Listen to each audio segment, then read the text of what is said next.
Hello and welcome to Rewind Reviews, the podcast in which we look back at a film we vaguely remember from our youth, sometimes good, sometimes bad. Sometimes it's a film we don't really remember and we discover it's utter shite. Sometimes it's a film we love and still love. We've done Toy Story. That's a film we love.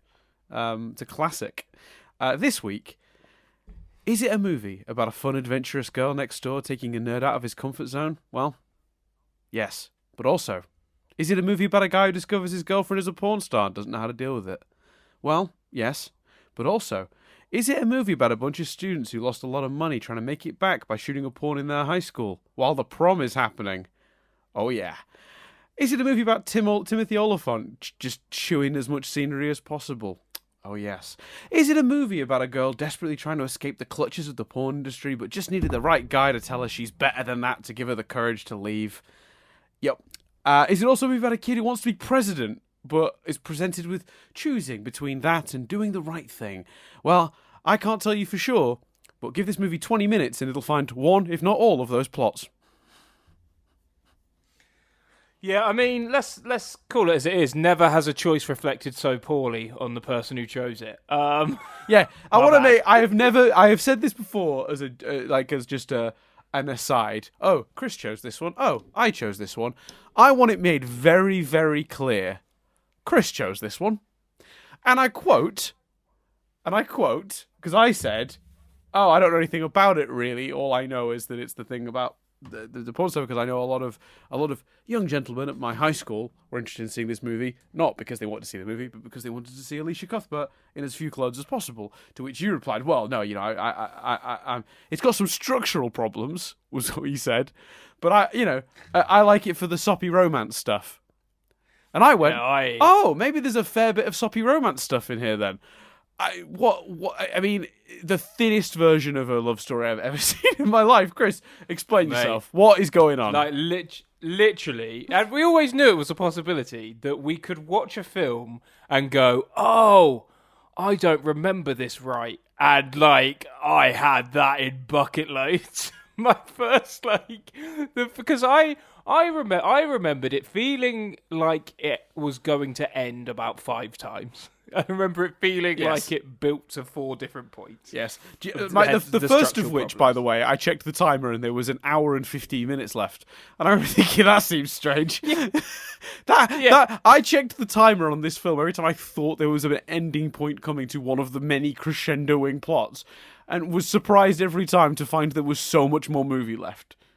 Yeah, it goes. At one point, I paused it and Jess said something. I kept pausing it. Jess was like, "You stop pausing it. Like, just talk over it. Like, I just want to get this movie done." Yes. I was like, "We still got 45 minutes." She was like, "How is there 45 minutes left of this film?" If for those of you who didn't like the ending of Lord of the Rings, imagine if they turned that into a movie and it was real shit. And the other thing I remembered was the moments. I remembered the limo scene. I vividly remembered and fell in love with This Year's Love by David Gray. We'll come back to the soundtrack because they must have spent some money, but because they knew they had a piece of shit on their hands, and they were like, "How else are we going to get people to fucking watch this?" Well, I'll tell you what, we'll give it a good soundtrack. At least we'll sell a few fucking records. The soundtrack is mental. We'll come back to it. I made a list. Yep. I remember the This Year's Love moment and where he pushes the guy out of the way and kisses her. And I remembered at the end it being about the tripod. So in my head, I'd made it into this film that it's not. And like I watched it. You made it into a better movie. I made it into a much better movie in my head, and I knew I was in trouble when that This Year's Love moment, which is a moment that in my head was this triumphant romantic moment, happened about 20 minutes into the film after they'd known each other for an evening. I was like, "Oh, I thought that moment came later and meant more and built more." Nope. And then I was like, "Oh dear, like I might be, And then the more it went on, I was like, "Oh no, this is not what I remembered the film to be at all." I mean, Yes. the thing is, right, and you know what's funny about it is, like, when I started watching it, I was like, you know what, let's not be judgy. I, as a youngster, was not particularly into that, like, American Pie frat movie thing, right? They were never my thing. Like, we've talked about this before, I think, how I saw one or two of them and was like, I get it. They're okay, they're fine. And then a wave of them happened, and I missed a lot of them. And there were some movies, like 10 Things I Hate About You, which I missed because I assumed they were part of that genre, and they weren't. I think 10 Things That I Hate About You, if you do consider it part of that genre, I'd say elevates that genre quite substantially, comparatively to this at least. So, you know, I was open. I was like, you know what? 10 Things I Hate About You turned out really good. Chris liked this. He said there was some soppy stuff. He said it had some structural problems, but to be fair, I think we said that about 10 Things I Hate About You too. These movies don't tend to be perfect, but I am willing to just go with it, enjoy what I can with it, and just, that was a fucking challenge. This movie is so broken. In all the ways. First of all, can I quote you the very first sentence I wrote in the notes file I opened to write alongside this movie? In the end, I didn't write a lot in the notes for this movie. I don't know how long this will be. I don't know how much there is to say about this film on reflection, but carry on. But I tell you, the first sentence I wrote is, "The fuck is wrong with this movie?" That's the first sentence I wrote. The fuck is wrong with this movie? It was the moment when he imagines going to the beach with the other kids in class. So for those of you, let me just set the scene, because this is I'm not recommending this movie. So anyone who's listening to this, I need to fully explain the scene I'm talking about, because do not put yourself through this. So I'm going to take you, listeners, when I mention a scene, on the journey of that scene with me. And if you've already seen the movie, sorry that I'm repeating, stuff you might already know, but I can't ask anyone in good conscience to watch this. It's on Amazon Prime in the UK, if that helps. It's free, at least. At least we didn't pay for it. Yeah, yeah. At least I didn't. Great point, Dan. Great point. At least I didn't pay for it. I'll never get the hour and 40 odd minutes of my life back, but I didn't pay for it. So there you go. And to be fair, I do kind of love Timothy Olyphant, but that's a different issue. I think I might be in love with Timothy Olyphant because that man is fucking amazing. But anyway, forget that for a second. Look, I'll come back to that in the one or two nice things I want to say about it later in this podcast. But the opening scene, so he's a kid, he's at high school, he's nerdy, everyone else is talking about the things they're going to remember from high school, the moments that mean something to them, and it's like, kids pulling pranks and keg stands and all the usual fratty stuff, right? But there's this nerdy kid who clearly has done none of that, and he sees all the cool kids skipping a class, heading off to the beach, and they're like, how do they get away with this every time? And he's like, you know what? Today I'm going. And he goes out to the car. Man, he gets in the car, and they're driving off, and it's a group of the kids, but they've blocked up their license plate, and they start throwing stuff at a cop as they drive past him, all the fratty kids, and he's in the car behind. And then the cop starts chasing him, thinking he's involved in this, and he's like, oh shit, what do I do? And basically, the cop runs alongside him, and then crashes horrifically. A surprisingly gory moment, I thought, for what this is. Yeah, it was. And then it just cuts, and he's back in his car, waiting to make the decision to go, and he doesn't. And that was all in his head. That was him worst case scenarioing the situation. What the fuck is wrong with this movie, Chris? What are they trying to tell me here? Other than that he's a bit nervous about going, which I could have gotten in a million other ways. Maybe slightly more sensible ways. Was that just them trying to engage me out the gate? What is wrong with this film? I thought it was trying to set up that sometimes things will be dream sequences, but what's really bad about that is they don't They do. To be fair, they do it a couple more times in the movie, but not enough to need to set it up like that. It's very violent. That moment, it was very violent. Fuck me. I think what happened? It's not, and it's very American Pie. Regardless of what you think of American Pie at the end goes, this was never about having sex. This was about this group of friends. And you go, yeah, The movie was about that group of friends. This film, the thing I found really egregious, apart from the egregious shots of Elisha Cuthbert and the way it treats the female characters, Yes. what I found also egregious is that at the end it goes, "I remember the tripod, my friends," and you're like, no, the movie was not about you and your mates. The movie But it was, about... Chris, because it was about fucking everything. Because it was the most schizophrenic movie I've ever seen in my life. It's more of a collection of scenes than it a is. movie. Yeah, I wrote that. I said it's a schizophrenic movie with ADHD. It can't hold its own attention long enough to do anything with any of its 1,000 plots. I wrote that sentence in my notes. You know, one element that I enjoyed every time, and Jess was like, "Why are they being like that?" And I was like, "I don't know, they're like that for the whole movie." The notion that that everyone at the school, because they said the first scene is them going, "These are the archetypes. There's geeks, there's jocks, there's all of these people, and then these three are in between. They're the in-betweeners, like, basically." A trope a lot of films of TV shows have done, including, the in-betweeners. Sure. And I think maybe that's why as a kid I connected to it as well, because I was very much an in-betweener. I wasn't bullied. I wasn't, a nerd, quote marks. I wasn't a jock or anything like that. All right, Chris. I talked about Star Trek quite a lot on this week's Nothing But Static. You don't have to throw me under the fucking bus. I wasn't a nerd. I don't know what a Borg cube is, Dan. All right, message received.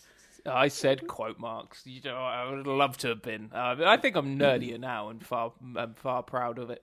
And I think that now it's cool to be a nerd. That's probably why as jumper. a kid. That's why, as a kid, I think I may have related to the film a bit because I might have subconsciously recognised myself. And of course, it feels like it's written by a teenage boy. Well, it literally feels like it fulfills a teenage boy. Yeah, it feels like his fantasy. Yeah, that's what I was going to say. It's a teenage fantasy, isn't it? It's like I can see this connected to a lot of young males. Like the idea that oh, this super attractive girl moves in next door and she's totally into me for no reason whatsoever. Literally zero reason whatsoever.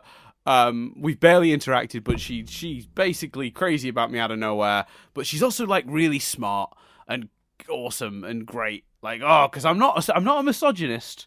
No, she's good. She can draw. She's better than this. She's better than this, Chris.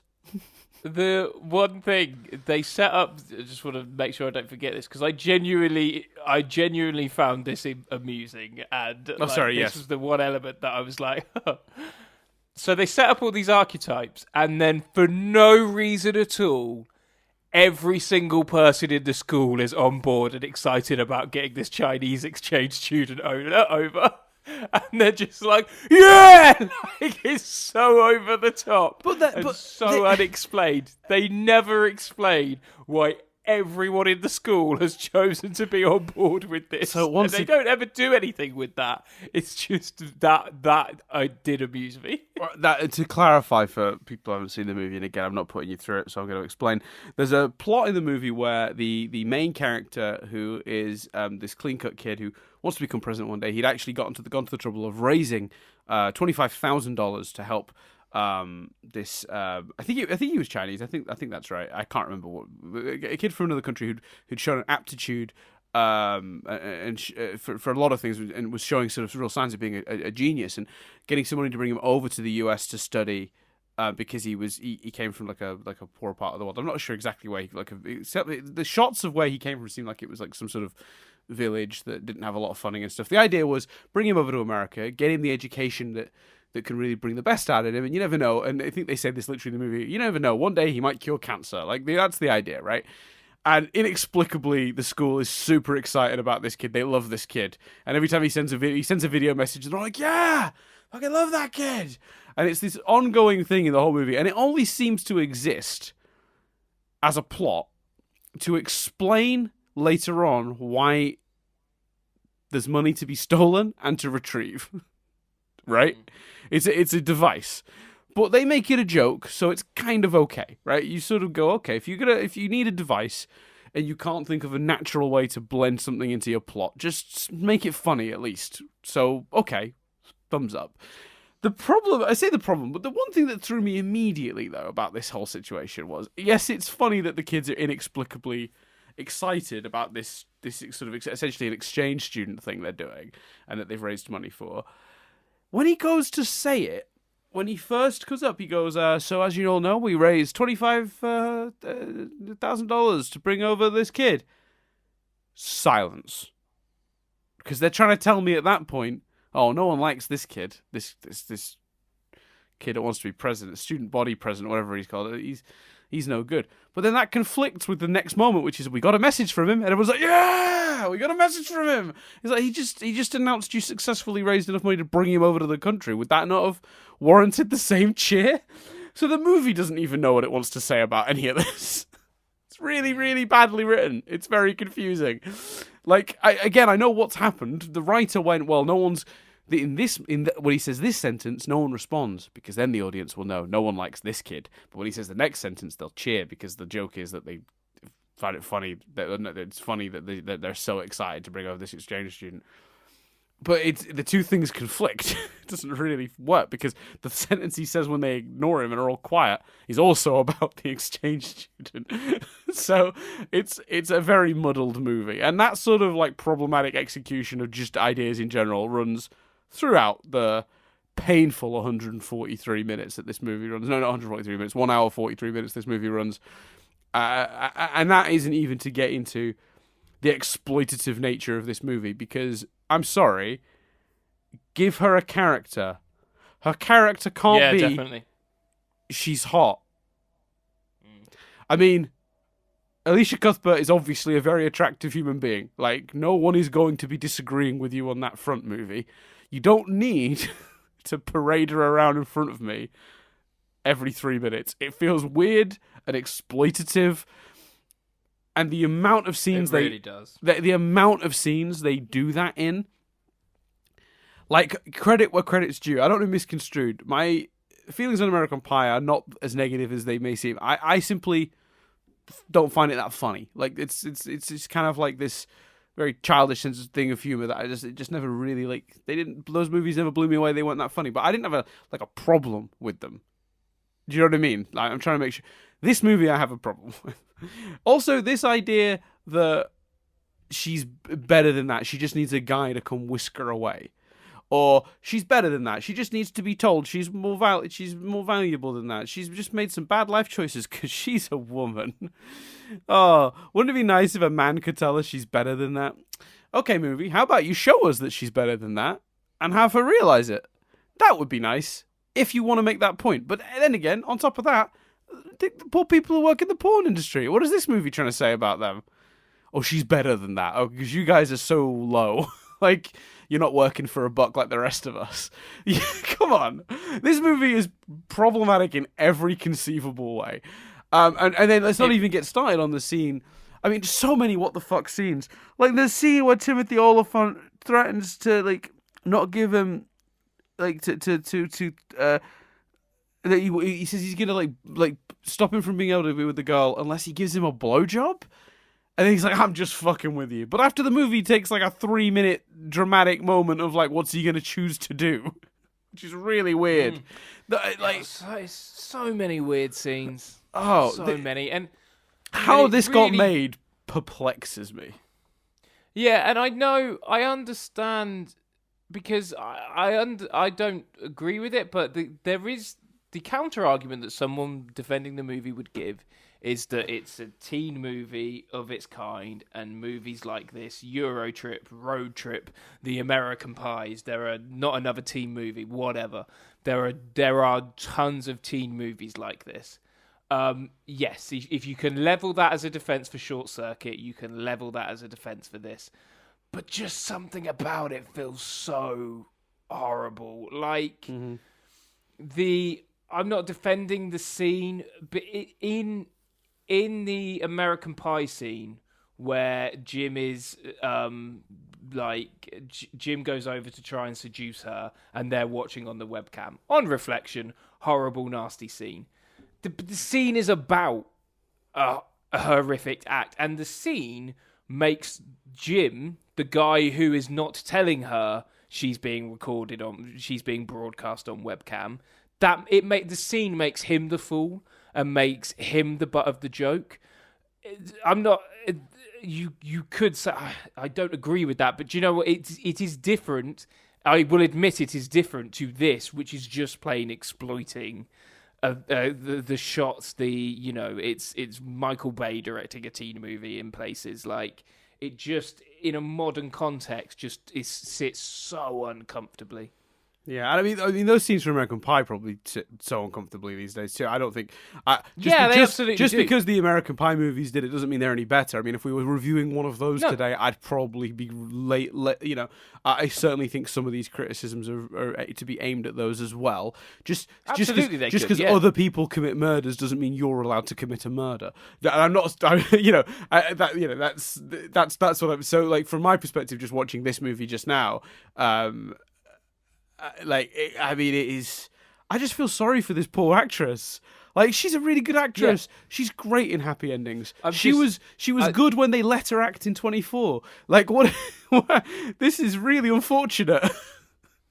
Yeah, completely. What a waste of her time. By the way, I'm not defending American Pie. I'm just saying I can see why. I can see if someone said to me, "Oh, I watched American Pie. I enjoyed it." I'd go, yeah, okay. If someone said that about this, I'd be like, really? Did you not think it was bad and exploitative? Yeah.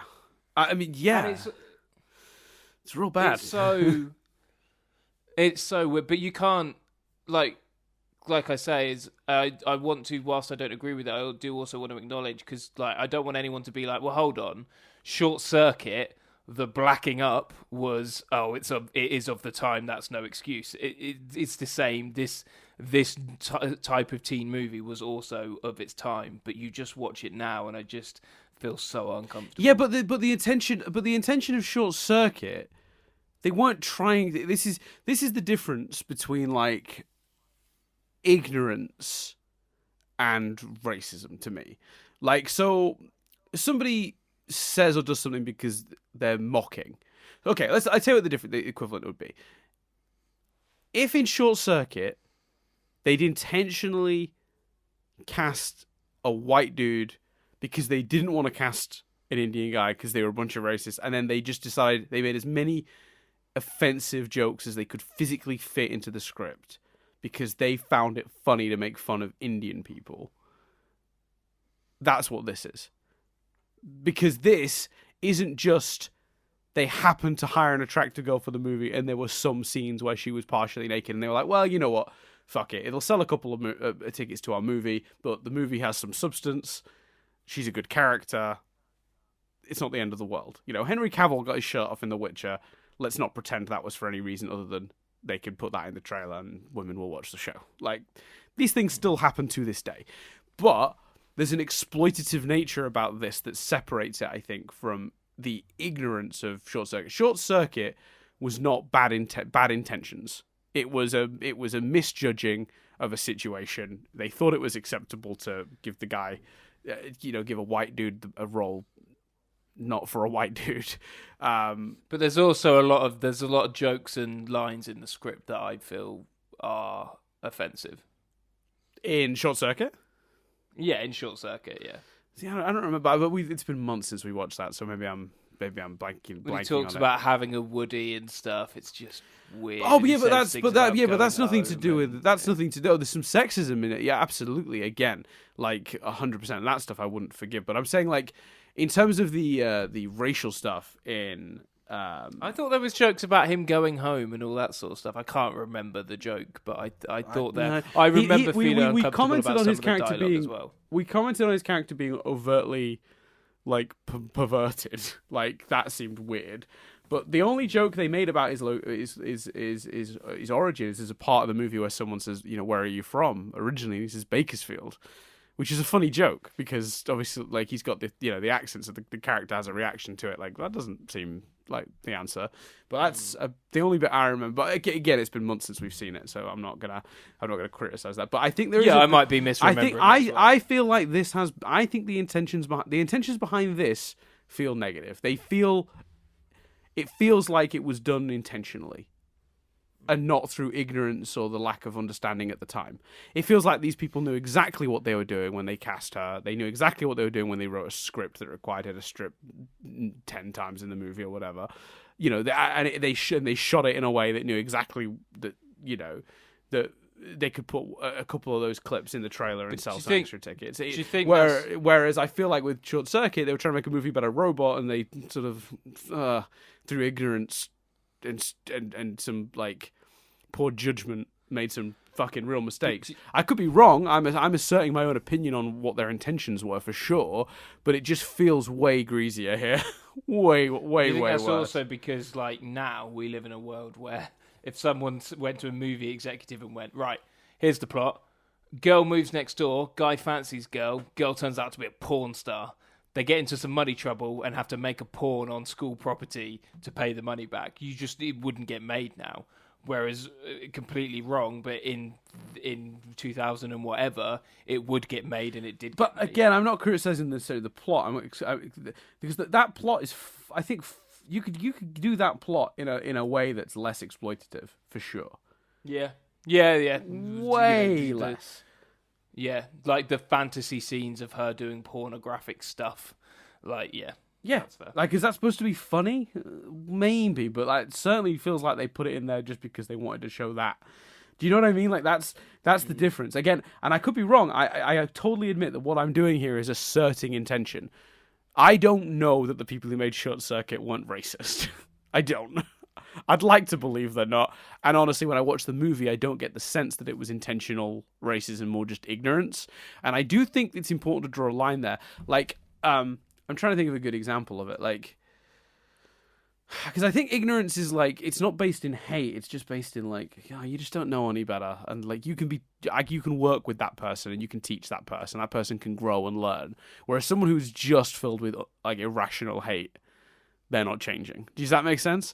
So I do feel like we do, like, as a society, need to start like identifying which kinds of racism is, because I do think there's a difference. There are people we can talk to and engage with and make and sort of show the error of their ways, so to speak. You know, if it's just whether it's just cultural ignorance or whatever.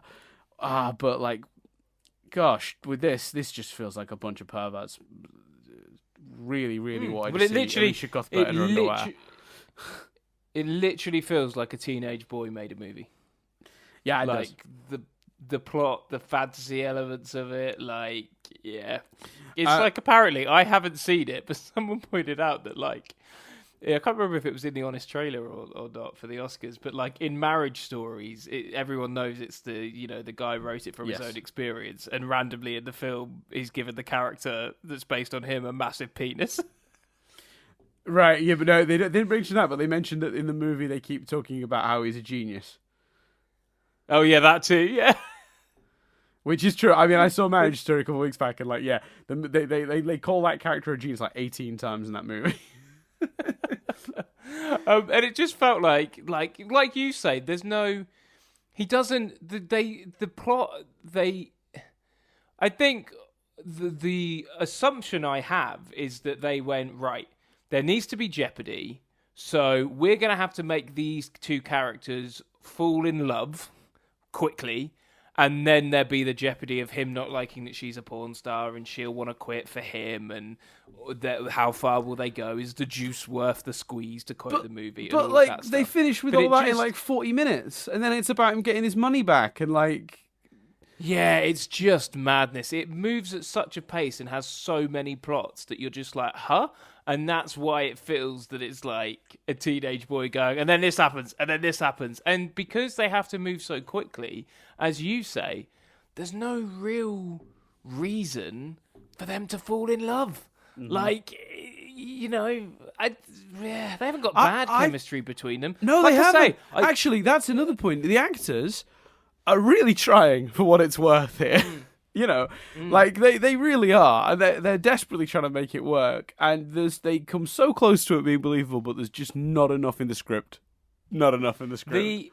That this year's love scene at the party, if it weren't for the fact that it comes so early in the morning, that scene in isolation, like, it's shot well. The subtle they don't oversell the cool guy getting knocked back. It's just really satisfyingly in the background going, oh, like it's done really well. There's some. The thing is, I didn't need moments. the second payoff for that at the end of the movie either. So for those who don't remember that, because Chris has referenced that scene a couple of times, there's a scene where because the start of the movie, it's not just about their relationship. That's the other thing. It's so muddled. There's so many things it's about. The movie's about so many things at all times. But one of the things it's about is that he's like not done many exciting sort of things with his life. Like he doesn't, he's not the kind of person to step outside his comfort zone. So she takes him to like the frat boy party, like, cause she's like, well, you should experience this. Like that's kind of the premise. So they go to this party and he goes in. And again, I'm just explaining this to listeners so they don't have to witness the movie themselves. And immediately all the jocks see him coming with the attractive girl. They're huddled together talking. They're like sort of sussing something out, and then someone comes over, grabs him, and is like, "Oh yeah, come this way." And they sort of lead him away from her, and then the other guy's talking to her, and then he's like, "Yeah, see, the party's really crowded, so you should like leave." Basically, is what the guy says to our main character, who looks over and sees the other jock now talking to the girl. So there's this really like great moment where he goes over with the soaring music and just basically pushes the guy out of the way and kisses her for the first time. Like they haven't had any like, I don't think they've kissed or anything at this point. So it's like it's a pretty big moment because he's choosing to make a move when he seemed like the kind of character that maybe wouldn't, like, because he's very reserved, very introverted.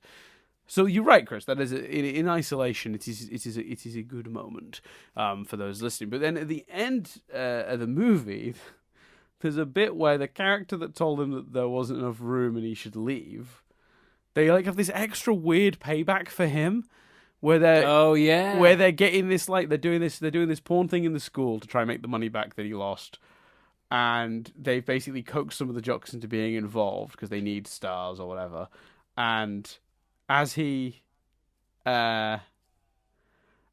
one that told him to leave the party is coming in, they're like, "Oh, it's full," and they shut the door on him, and he looks longingly through the door, the gap in the door as it closes, to see the two porn stars he could have, interacted with. That was unnecessary. Why do I need that? Is him not just getting to kiss the girl in that early scene enough? Like, why was the movie so determined to give like the guy that like tried to kick him out of the party another kick in the teeth? Like, what was the purpose of that movie? Why? Movie? What is the purpose of movie? Tell me. Yeah. Why are they able to film a porn film in the school and no one notices, despite a guy being very aware that something dodgy is happening? Doesn't follow them at any point. Doesn't do anything about it. And also, so many. There are so many badly written scenes in this movie. Can we talk about the scene at the end where Timothy Olyphant's character is going to try and show the parents the porn movie, but when he comes in, he's like, "I'd like to talk to your son first," and it's like the parents just go, "Okay," and leave. And I'm like, so this strange adult that you don't know has walked into your home, told you he needs to talk to you about your son, then your son has arrived, and he said, "I'd like to talk to your son alone," and you've just left the room. This is a stranger that's walked into your house. That one, though, they do try and set up this weird thing of him being able to charm everyone. So I assume the logic is he charmed them. Right. Let's talk about Timothy Olyphant. Yes. I mean, he's the best thing about the movie, right? Like, am I wrong? Yeah. I like that one scene. But he certainly knows what movie he's in and has gone, fuck it. Yeah. He's decided that he's gonna chew as much scenery as they'll let him. But you know what? By far the most entertaining thing about the movie. Every scene he's in, there's something sort of weirdly captivating about him. Right? The character's written badly. Like he makes the guy steal a dick, but then doesn't ask for the dick, and then like he says that he somehow manages to break in and steal not a real tape. dick, by the way, just a statue, a golden statue dick. Yeah. He takes the film that he thinks is a porn movie but doesn't think to watch it first and just decides to immediately go around and show the parents and the principal, who's at the house for no conceivable reason, by the way. Yes. I said to Jess, I was like, why is the principal there? She was like, I have no idea. He gives him ecstasy. Like, it's such a... Every character move is bizarre, but as a performance, it's so overtly over the top. And I will say, he switches from charming and kind to beating the shit out of someone, and he manages to pull both off. He portrays a guy that could switch moods like that very well. Like, you, in spite of the madness of the dialogue and the actions, you still kind of believe it. Yeah, well, that's, again, he's the best thing about the movie. Like, yes... There's the story beats are all bizarre. Like, in terms of the stealing the golden penis statue thing, if memory serves, and I correct me if I'm wrong, he doesn't really want the statue. He's setting up our main character to fall, right? Because the main character, so he basically says, look, I'm going to okay, so to clarify again for listeners, because I cannot in good conscience make anyone watch this movie. His character is a sort of producer that was making porn films with our underserved female lead character in this movie. She wants to get out of that world, and he's mad because when she leaves for the main character, he's now out $30,000. Right? That's the setup. So he gets our main character, and he says, "You got to do something for me. You got to do something for me now. Like, you've just cost me $30,000. We got to do something." And he's like, "Okay, what?" And he's like, "Well, you can." We can steal this golden statue because this dude, before he made this movie based on my idea, and I deserve the golden penis thing. You're gonna help me steal it back, and then we're even. And the kid, because he's a kid. This actually, like that, the kid agreeing to it is like he's a kid. Like, that's the premise of the movie. Is that this is just some dumb kid that should not be involved in any of this stuff. Naively goes in to do that, and while he goes in to do that, Timothy Olyphant's character wanders off and calls the police to report a break-in. So he's just trying to throw the kid under the bus. The reason he doesn't go then for the golden penis statue is because he never wanted the golden penis statue. He was just trying to fuck the kid over. Yeah, that's fair. That makes sense. But just because it makes sense doesn't mean it's good writing. Because the kid gets away immediately. There's no consequences for it whatsoever. Well, no, hold on, Dan. Whoa, Dan. A parrot chases him and attacks him. Yeah. Yeah. Oh, and he gets fed a. Oh God, I forgot this plot existed. He gets fed some ecstasy, so that when he has to make his big speech to get himself a scholarship into the school of choice that he wants to go to, he fucks it up because he's all on ecstasy. Which, by the way, let's talk about that scene. Fucking hell. Go on, you had something to say about that, I'm guessing. Well, is it like? Are his parents there, but it never really zooms in on them, sees their reaction, and there's no addressing what's going on with them? Or are his parents not there, and the girl he's known for 5 minutes is? Like, very strange. What's happening there? Where are his parents? Oh God, 1,000 questions about this kid's parents and how oblivious they are to anything in the world. Like, come on, like, what's happening here? Like, genuinely, my brain just can't even process this movie. It doesn't seem to care about any of this stuff. Why? Yeah, where are his parents? Why does no one have questions about him taking ecstasy and like being weird on stage? No, the other kid got it, and we move on. What? Should there not be consequences for these things? No, of course there can't be consequences. We've also got to do another subplot about them trying to make a porn movie in the school during prom. What do you mean? There's like 10 minutes left of the movie. No, there's 40 because it's just still going, and it's just. You're still watching the movie, and the movie still has more plot for some reason. Why would you put so much plot in a movie? Earlier when you listed it and you were like, "Oh, that could work," and I'm like, "No, sorry, you listed the plots," and I was like, "You could make this work. You could." How you make it work is it's like 4 different movies. That's how you make it work. A super bad style film about a bunch of kids who think they can make some money, make it a porno, and they're forced to do it alongside prom because they need the money quick. There's a super bad movie in that. Yeah, I agree. Where in the end they all learn a lesson about, I don't know, exploiting people, or like, I don't know, whatever you want to do. Like, you just do any plot you want, like, around that. That's a movie. That's a whole movie. And the reason that has to be a whole movie is because the characters need to learn stuff. You need to sort of set up what the plan is, other than just shots of them running between rooms in a school. You need to set up how they're hiding it from the teachers. You need to sort of explore the tension of how they might get caught. But you also need to have the characters bonding, and also, like, you know, set up the circumstances how it happened. That's a movie. There's an hour and a half in that. It's the last 20 minutes of this movie. Fuck that. No, it's not even that. It's the second to last 20 minutes of this movie before the actual last 20 minutes of this movie, which is a weird, bizarre scene where Timothy Oliphant's threatening to reveal the truth to the parents, and then he gets sideswiped because they didn't make a porn. They made a sex education video. Because, by the way, we haven't mentioned this yet. The porn they're making at the school, what you think is a porn, spoiler alert, shock of the century, they're making a sex education video. If you didn't see that coming from the really obvious setup 5 scenes earlier. These sex education movies we have here are terrible. But they jump to that plan pretty quickly. There's a scene where it's like, we need to find $25,000. And then they're just like, it cuts to them being like, right, well, this is what we got to do. I want to see the brainstorm scene. I want to see the bit where one of them goes, we can make a sex education movie. Yeah, but that's the thing. By deciding you want to make that a non-surprise surprise, you've locked yourself into not being able to actually show the scene where they figure it out. Not that you'd have time for that anyway, because you have time for nothing in this fucking schizophrenic piece of shit.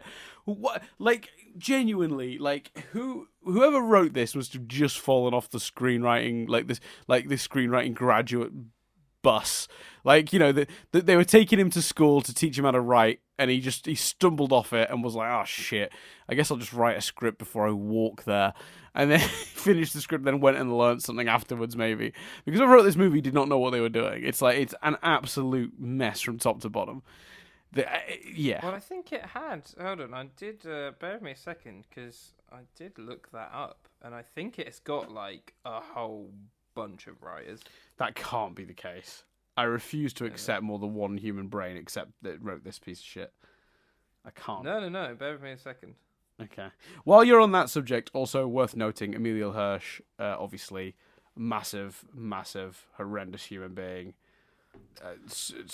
strangled a lady. Somehow still gets... Jesus, really? Yeah, like, still gets cast in movies. He was in Once Upon a Time in Hollywood. How is he still working? He should never work again. He was in jail for 18 months, I think, and he got community service because he confessed, like, well, I don't want to get into, like, the minutiae of what he did, but, like, he, you know, I was on various substances. I didn't know what I was doing. It doesn't matter. You did it, and you shouldn't be in the public eye anymore. You should take your money, of which I'm sure you have enough to get by, and just skulk off into the night like a person who, you know, like someone who actually has some shame. Wow. Yeah, so like there's that element of it as well. I'm not getting into it, but you know, that's there. That exists too. You ready? Go on. Story by 2, screenplay by 5 people, including two that are uncredited, which is Luke Greenfield and Chris McKenna. You're kidding me. No, Chris McKenna, who obviously has written for American Dad, Community, and The Mindy Project. Oh, and the Spider-Man. Spider-Man Far From Home, Ant-Man and the Wasp. Yeah, Jumanji, I was going to say, he works for Spider-Man Marvel. Homecoming, Lego Holy Batman shit. movie. Well, maybe I'm right, and it was before he went to screenwriting. He was uncredited, can I just say, though? So, which means he probably didn't do a lot on it because they have an arbitration system in the US. So if you write a movie, or if you're part of a movie's production, they go through all the drafts. The Writers Guild go through all the drafts to determine who should be credited for what work they did. And if very little of your work ended up in the movie, you don't get credited. yeah, so the fact that he was uncredited would suggest Not much of his work ended up in the movie. So who are the credited writers? Anyone we know? The only one with a link on Wikipedia is Stuart Bloomberg, who wrote "Thanks for sharing, the kids are all right," this, Keeping the Face, and some of Mad TV. So, Well, a real pedigree then. well, to be fair, he was nominated for an Oscar for Best Original Screenplay for The Kids Are All Right. So, The Kids Are Alright is a okay. That's not what I thought it was. I thought it was that stupid fucking sitcom from a couple of years ago. not a movie. No, an Oscar-nominated movie. So let me just see. But no one else has got a Wikipedia page, so I'm guessing. I know that's not, the best thing to go on, but it would appear they didn't do too much else. Let me just Google Chris McKenna, The Girl Next Door, to see if there's any interviews of him talking about it. No, there's not. I mean, look, at the end of the day, it's a bad movie, so you're not getting anything out of it. It's exploitative, so you shouldn't be watching it anyway. There's very little to be redeeming about it. Timothy Olyphant is, as always, a reliable performer. I laughed once, which is, I guess, a thing. Is that When did you laugh? I laughed at the scene where they're in the strip club and his neighbor or his dad's friend comes in, and he comes over and Timothy Olyphant's character buys them both a lap dance. So they're just like awkwardly talking about whether he got into the school he wants to get into while receiving a lap dance. I did laugh at that because that idea of like bumping into someone from your sort of home family life in a strip club and then just being forced into this weird... It was just something so bizarre about that sequence of events that I found it quite funny. Just the awkward conversation they have while two women grinding on them did make me laugh to my shame. And the way, I don't know, this isn't the guy's name, but the way Timothy Olyphant's character is like, say the guy's called Kendall. He's Kelly. Like, Kendo, you bastard, like he knows him. And gets him to come over. Yeah. Come over, sorry. He's like, how long's it been? Did you look up trivia, Dan? I did get some trivia. Do you want to hear the trivia? Yeah. I've just pulled it up because you sounded so annoyed. I was like, maybe you didn't do it. No, I did. I did it. I did it. I mean, have you read the one that's horrific? We'll see, I guess. The second one down is pretty disturbing. Well, I'll just read it in case you haven't got it. As Emile Hirsch was still a minor during production, all of his nude scenes were performed by a stunt double. For the lap dance scene, several pillows were placed between him and the dancer. Oh, doesn't that just feel so gross? Yeah. I mean, I have got that one, but dear. During the scene in the strip club where he's trying to figure out how to smoke the cigar, he drops it briefly and then sort of like clumsily picks it back up. It wasn't scripted, but just a happy accident that the director liked so much he kept it in. Can't leave any comedy gold on the table, especially in a movie this devoid of it. The drawing of Danielle that she gives to him in the cafe was actually drawn by Elisha Cuthbert. It's a nice drawing. I'm sure she's a very multi-talented lady. There you go. It would seem so. Yeah, well, I'm glad they got her to do something else in this movie other than be a prop.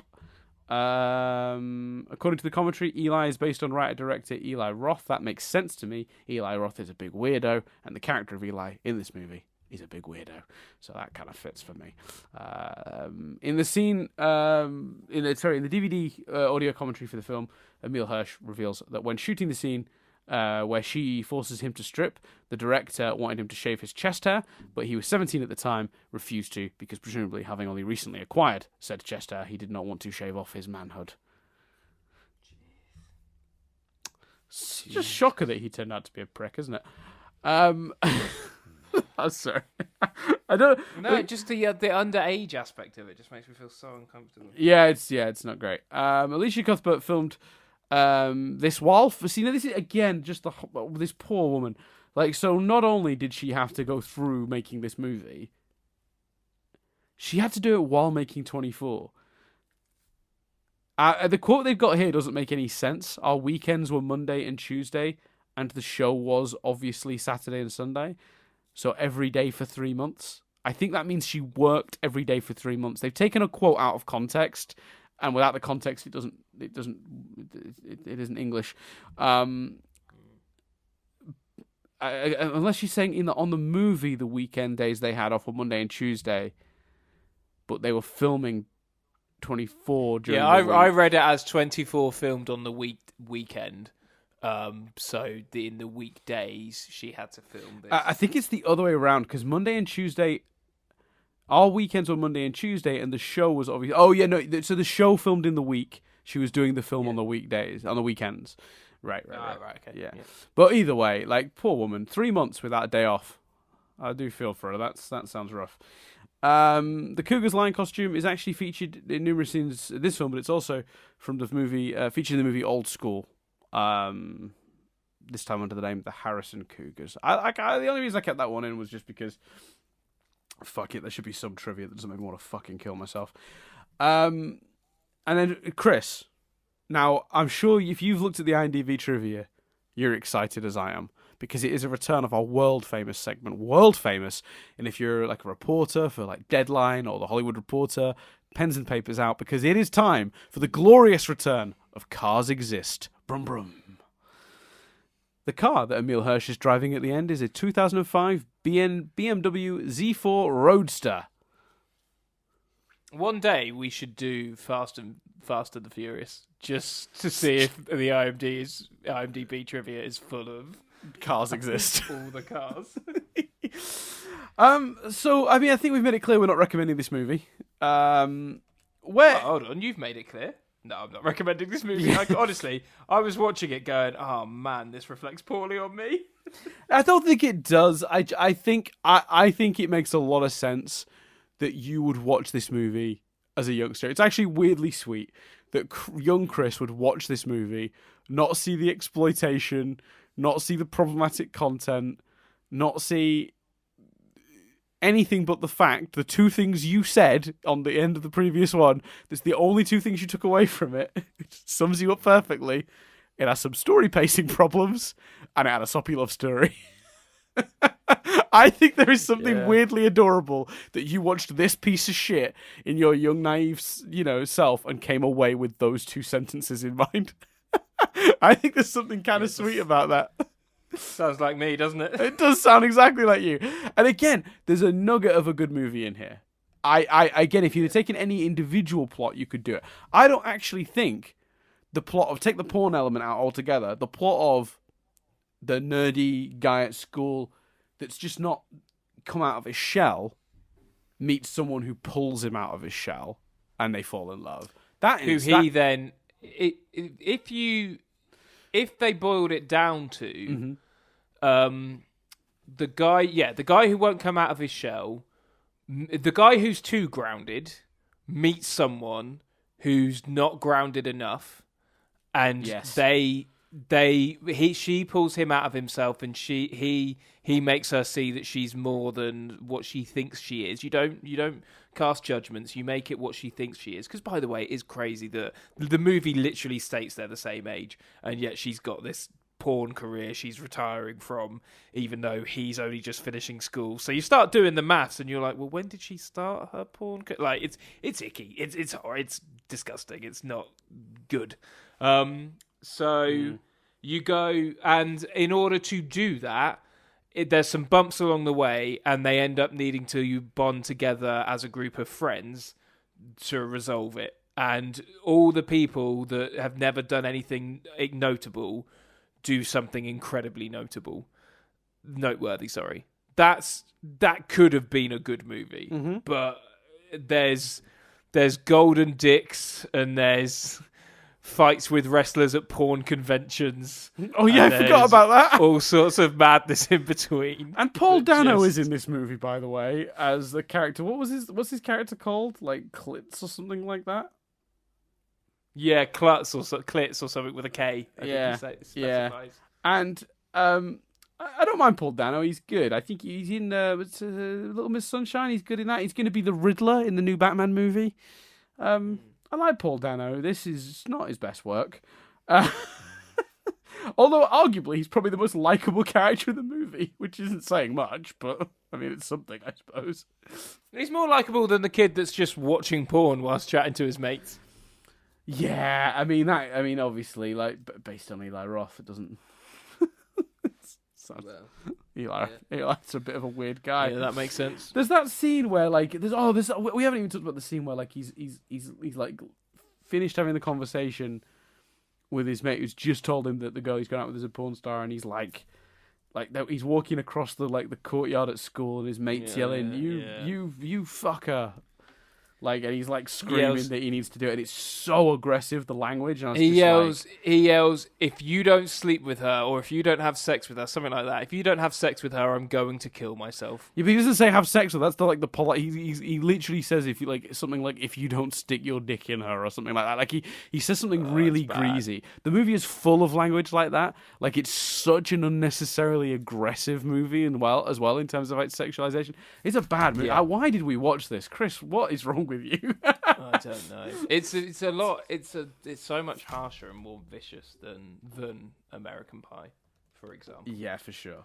Like, yeah. And again, I'm not saying American Pie's not got problems, but I'm saying, like I say, my big takeaway is this film says it's about one thing and it isn't. American Pie is exactly what it says it is. Yeah, 100%.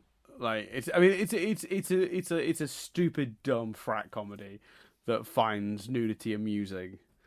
But this is like, this feels like somebody was trying to exploit people. It was the seedy world this movie tries to deploy. It feels like this movie was made by that seedy world. Like it feels, this version of the porn industry this movie represents, which I don't think reflects. I'm sure it reflects some aspects, some elements, and some corners of the porn industry. But I'm sure a lot of it is just professionalism and big companies doing work. I go to work. What do you do? I work on porn. Like, fine, I'm the lighting guy. Like, you know what I mean? But this movie portrays a really seedy version of the porn industry where everyone's like screwing over each other and stuff.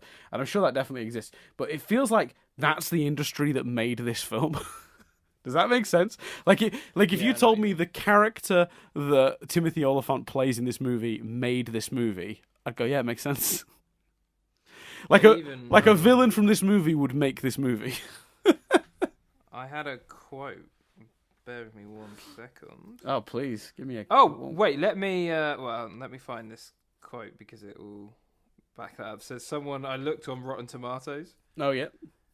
And some of the one review says basically the point you've just made. So it's probably stupid me looking it up, but there we go. Bear with me. Oh yeah, if it had been a porn film, at least it would have been made by people with some insight into the adult film milieu, as opposed to being an insight into nothing. Yes. Yeah. I mean, I just don't feel like that's the world that it actually exists in. Like, especially sort of like, the successful sort of more high end stuff. They run that shit like a business, like a production company. Like, do you know what I mean? It's. Yeah, I mean, certainly the movies are made on the cheap. That's the point. It doesn't have to have a high production value, but like that doesn't mean it's filmed in the underworld. One thing that I found insane though, I mentioned this earlier. I made a list. They must have spent some cash on the soundtrack. So these are just some of the songs that are in this movie. Yeah, the songs Under are Pressure ridiculous. by Queen and David Bowie. Yes. The Killing Moon by Echo and the Bunnymen. No, This Year's Love by David Gray. Lady Marmalade by Patti LaBelle. Sweet Home Alabama by Lynyrd Skynyrd. What's Going On by Marvin Gaye. Lap Dance by NERD. Lucky Man by The Verve. And Baba O'Reilly by The Who. Those are just some of them that I wrote down. It's fucking madness. Yeah, I mean, I echo that. It is absolutely bonkers that this movie has as much money behind that music. That was a thing I think in like the 90s. I don't know why it happened here because this movie was like 2000 and something, but. There was this weird thing when if you bought a movie that had already been made. So like they bought Clerks from Kevin Smith, and they were just like, "Well, we're gonna slap an awesome soundtrack on it because you only spent like $40,000 to make this movie. Like we've bought it for a mil or whatever, a couple mil or whatever. We're hoping to make more than that back from it, but one of the ways we're gonna do that is we're gonna slap a bunch of like." Awesome songs on your movie. So like the soundtrack that came with Clerks was like full of like a lot of the biggest like artists of the day, because the Miramax paid for that because fuck it, why not? You can't pay to make the movie better. The movie's already made. So that was a weird thing. If you bought a movie from someone else, that you would do that. I don't know if this movie changed hands at any point or how it was made or anything about that, but that was a weirdly common thing to do, and I guess when you didn't know how to market a movie, giving it a great soundtrack probably was the next best thing to make sure that it you'd at least make awareness of it go up, because people would be like, hey, what's this soundtrack with all these great songs on it? Oh, it's for a movie. What's the movie? Maybe that's the thinking. I don't know if that works, but that certainly might have been the thinking. But yeah, where they got the money for that, I could not tell you for the life of me. No, absolute madness. So, I mean, God, like, where do we go from here, Chris? Well, where do we go, Dan? What are we watching next week? We don't recommend The Girl Next Door. No, we don't. What are we watching next week? I chose this before I sat down and watched The Girl Next Door, but I have never been happier with a choice like that. Next week, on the next edition of Rewind Reviews, we're going to be watching Bill and Ted's Excellent Adventure. A movie where the message is quite simply, be excellent to each other.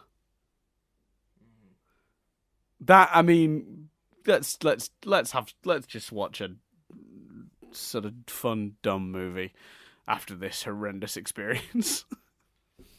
After this not so fun, dumb movie. Yeah, and you know, they're doing a sequel to it this year. I don't believe you've seen the original. I have not, no. No. So, yeah, I'm excited to, though.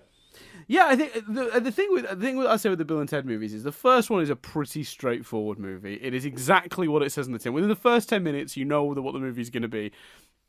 You're just going to go with it and enjoy. Like, well, maybe you don't. Maybe the first 20 minutes, because there's a few elements they sort of keep back. But the second one, a bit like Gremlins, where they made a kind of straightforward movie, and then just with the sequel, just threw their hands up in the air and just went, well, fuck it. Now we can do whatever we like, because people will buy tickets anyway, because the first one was a hit. I am intrigued, because having not even seen the movie, when they announced the third one, I was like, how are you gonna make that work? Comedy sequels are so hard to do. Yes. So I'm excited to watch it, to have more of a informed judgment on that. Well, then in that case, I also can't wait to show you at a later date Bill and Ted's Bogus Journey, which is the sequel they've already done, because that movie is fucking bonkers. Yeah, so for those who don't know, it's Keanu Reeves and a bit of George Carlin, pre-death. They'd struggle to get him in the movie. I think you needed to point that out. That was fairly clear, I would have thought. But yeah, I mean, I just thought I'd make that point just in case anyone wasn't sure if they maybe just rolled out his corpse or something. They definitely filmed this one before he died, so this movie won't feel as problematic and exploitative as Girl Next Door. Oh, man. Wow, that got dark. It did. I'm glad that looped round the way it did there. That was nice. Wow. But again, you know, I'm so glad I chose this, because I chose this movie before I sat down and watched Girl Next Door, and I feel even more positive about my choice now. So yeah. I even messaged you, didn't I? When you said you regretted something. I think it was one of your choices on our Oscar poll. And I went, I regret choosing The Girl Next Door, and you were like, oh, you're watching it, and I was like, yeah. I didn't ask any more because I had a feeling where this was going. I didn't want to. I wanted to go into it. I really did want to go into it and be open-minded. I did not want to dismiss it out of hand, because this wasn't my kind of movie. You know, back in the day, I really wanted to give it a fair shot and take it for what it was, and see if I could find the good in it. And one pretty inappropriate joke about lap dancing with a minor, and that's not what the joke's about, but that's a thing that's happening in that scene. It's awkward, therefore kind of funny, and Timothy Olyphant just chewing the scenery was about all I could take away from the movie. It is unfortunately probably the worst film we've watched. Yeah. I'm trying to think back. You didn't like Mouse Hunt? No, I'd watch Mouse Hunt 1,000 times before I watch this again, though. So I think, yeah. I reckon on viewing 427 of Mouse Hunt, you'd regret that. Not if it meant I don't have to watch this again. No, I wouldn't watch Mouse Hunt 1,000 times. That's a lot of times to watch Mouse Hunt. It absolutely is, but again, 1,000 is, you know, to save me the pain of this again. Yeah, I'd say so. Would you watch Mouse Hunt every day for 2 years to avoid watching this one more time? See, now you're making it a numbers game. Because you just wouldn't. I wouldn't watch Mouse Hunt every day for a month to avoid watching this once more. Because just on a the time it would take point of view. Yeah, you're right. It just doesn't seem just on a pure basis of how much of my life I'd lose to this decision. Yeah, I still think I'd probably prefer to the experience of watching Mouse Hunt 1,000 times. If I had infinite time, and it was one or the other, then I'm watching Mouse Hunt 1,000 times. If you make it a practical, you're losing part of your life. But Chris, I was being hyperbolic. It didn't really. No one's presenting me with those two options. No, I know. But I like to chuck out the odd hypothetical question. Dan. You do. What was the one about a sandwich? Bread bed versus sandwich every day. Yeah. Would you rather? Let's not get into that. That was a different debate. podcast where we talk about it. That was a debate for a long time. It was still is regularly. I might bring it up in my wedding speech. The choices are: you have to have a cheese and ham sandwich every day for the rest of your life for lunch, or once a week you get to sleep in a bed made out of in a giant cheese and ham sandwich. Is the short version. Yeah, there you go. Yeah, hotly debated. That's the very abbreviated version. So I can answer all sorts of questions. I can tell you about the ham, the cheese. I can tell you what happens if you have a night shift. I can tell you what happens if you're in hospital. I'm sure. Yeah, it's come up far too many times. Go back to some old episodes of Nothing But Static to find out more about that. Anyway, thanks very much for listening. We've got to stop this before this gets any weirder. So come back in a week's time to hear us talk about Bill and Ted, and then Chris gets to choose again. So maybe skip that one. I'm really curious as to how safe you're going to play it next after this. No, I might go in. I might make it worse. I might choose fucking 16 candles or something. Oh God, yeah. We'll see. Let's see. At one point, that's the big question. At one point, I want to watch because I've never watched it, but I just know how awful it is now. So I am intrigued to watch that at some point, but I feel like we shouldn't put ourselves through it. I remember seeing it when I was younger. I remember enjoying it, but when I was younger, it's very problematic, I believe. There's parts I'm remembering of it that if I'm remembering them the way I'm remembering them, I can kind of see how that is issues. Anyway, thanks very much for listening, everyone. Come back in a week's time to hear us talk about Bill and Ted's Excellent Adventure. Bye. I didn't do the usual I've been Dan Dillon thing, but I wanted to get us out, Chris. Nah, do it, Dan. I'm a man of traditions. All right, I've been Dan Dillon. I've been Chris Billingham. Come back in a week's time for Bill and Ted. Be excellent to each other.